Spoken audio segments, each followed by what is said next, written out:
fear and your self-confidence. Did you know that fear can impact your self-confidence a lot? And most people don't welcome change. As humans, we just really don't. We kind of get stuck in our patterns, and we don't really do well with change. Some people are deathly afraid of change, and some people are more adaptable.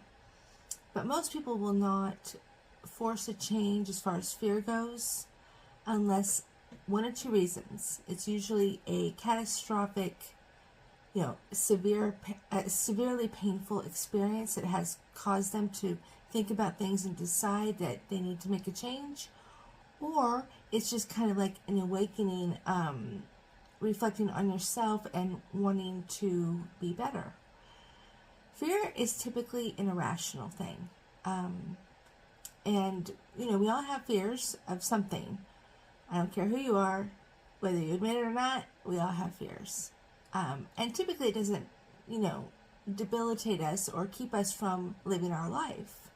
But if fear is getting in the way of you living your life, it needs to be changed. Because if you don't change it, you're going to continue to harm your self-confidence. And it's very difficult to be self-confident if you're living in fear. And fear is not a healthy emotion to be stuck in at all. And like I said, it's usually irrational. So let's talk about these fears and how we correct it. Number one, we have to identify the fear.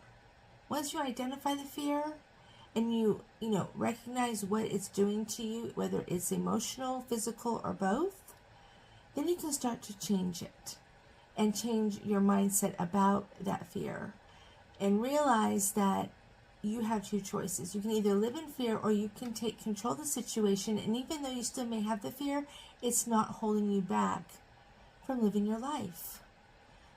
Don't allow anything to hold you back and keep you from living the life that you want to live. Because if you do, that's going to harm your self-confidence. And if you don't have self-confidence, you can't really evolve and you can't really grow. It's very difficult to do that without self-confidence. It's the key kind of to all success, and not just professional success, but life success, relationships and everything else. You want to be the best you can be. So if you have fear holding you back, maybe it's time to make a change.